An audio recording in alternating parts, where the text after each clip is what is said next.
Welcome to the Heidi Thorne Show. I'm your host, Heidi Thorne, and in this podcast, I share my real-world self-publishing and small business experience with you. So let's get started with today's show. Recently, I was invited to write the foreword for a book that was being authored by a lovely friend of mine on social media, but I declined. Now, a little later in the podcast, I'm going to explain why.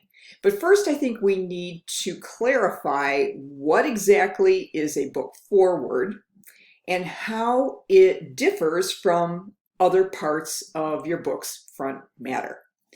Now, a book foreword is background information or insight on either the book or the author, but it's written by someone other than the author.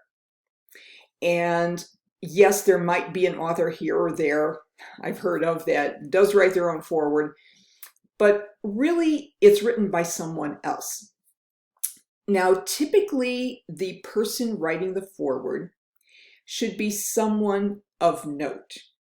Now, let's go over some of the prime candidates for writing a book foreword. A lot of authors want a celebrity or some famous author or famous person to write the foreword to their book. Now, the reason they want that is because they want the followers of the celebrity to follow their work too. And having a celebrity write a foreword to your book is a real win for the author. Not only is it an ego booster, but it also really helps with the book marketing because you can have that star quality added to your book. Now, the only problem with celebrities is that most of us self-published authors don't know many celebrities, or the big ones that would draw in all kinds of followers and new readers. So that's usually out. And sometimes these celebrities who do write forewords, they might want you to pay them. And for the celebrity, they have to really think, well, does this book really reflect well on my status and my reputation? If you're just a nobody as a self-published author, it might not do much good for them. But if you're friends or something with them, they might want to do it as a favor for you, but understand that they may ask you to pay. Now, another group of sort of celebrities are experts in your industry, your genre, your field of expertise. Having them write the foreword lends a lot of credence to both the book and you. Typically, this would be more likely done in nonfiction type of books. Because the expert status gives a little more credence to the material that is in the book. Now, the third group of people who can possibly write a foreword would be your close friends and family. But this is a really, really sketchy type of category because you don't want to have your mom writing the foreword to your book. They're going to say lovely things about it, or maybe not, depending on your relationship, I guess. But it's just so biased. And so it really doesn't lend any value to the book or the author. I mean, if all you can get is your friends or family to write the foreword to your book, I mean, you're really close friends. I mean, you have all kinds of maybe business friends or colleagues. That's a different category. But for really close friends, your best buds, and your family members, yeah, it's a little odd. However, I would say that there's a possibility that if your relative or very close best bud is a celebrity, that might have some possibility, but it's still a little weird. So those are the main types of people that usually write forewords for books. Now, we really have to distinguish a book foreword from other parts of the book that go into your front matter. Now, the other item you could put in your book is a preface. Now, a preface is written by the author, and it usually provides some background or insight on the story. This is typically done for fiction. And it really is more the author just kind of giving you an idea of how this work of art came to be. So that's a preface. Now, for introductions, those are more likely for nonfiction.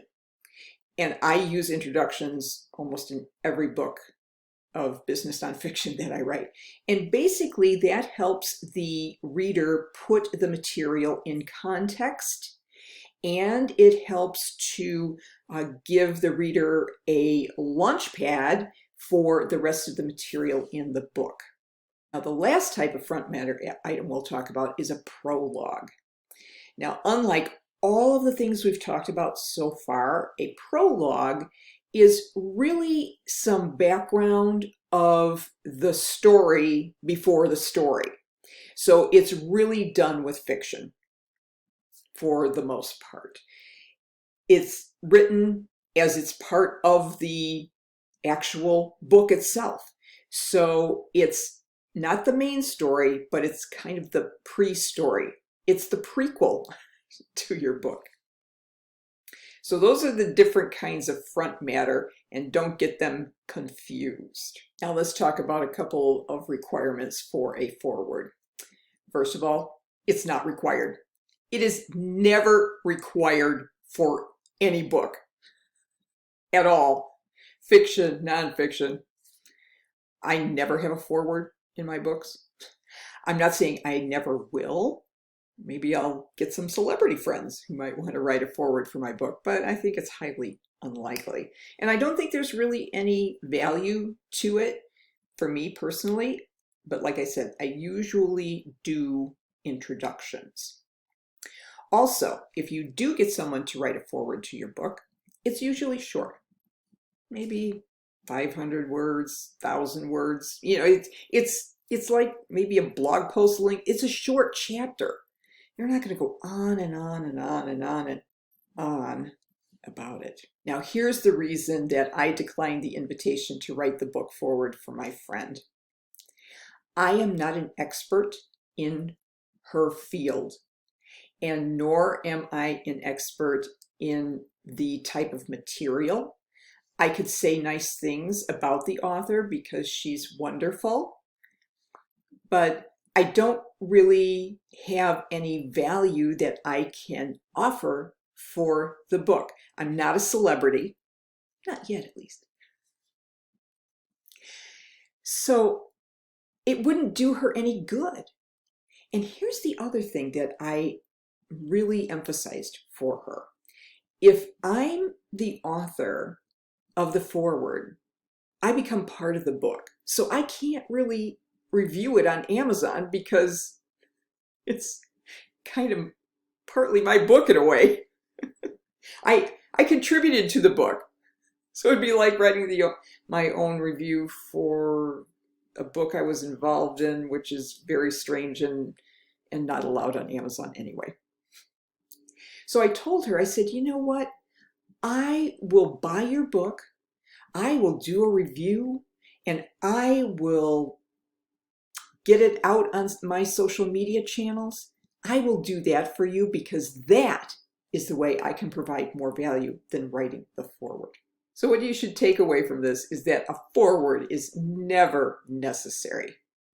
But if you think it can provide some value to the work, or you have some connections that could provide some value by writing the foreword, then it's worth considering. Now, I do have a resource online on all the parts of front matter. So I will include a link to that in the show description or video description. And so you might want to check that out in case you have any questions about it. So I hope you found this helpful. And if you did, please rate, review, and subscribe to The Heidi Thorne Show on whatever podcast platform you like to use. I'm on Apple Podcasts, I'm on Spotify, I'm on Stitcher, Google Podcasts, and Podbean. If you like the video version better, hey, that's great. You just have to subscribe to my Heidi Thorn YouTube channel. Make sure you turn the notification bell on so that you get an alert when a new video like this is available. And of course, please share the Heidi Thorn Show podcast or video with your friends on social media. My self-published books are available on Amazon, Audible, and Apple Books. All you have to do is search for my name, Heidi Thorn, and look for my author page, and all my books will be listed there. If you'd like to connect with me, my website is very simply HeidiThorn.com. Thank you so much for listening and for your support. I'll look forward to talking with you again in the next episode, and in the meantime, have a great day.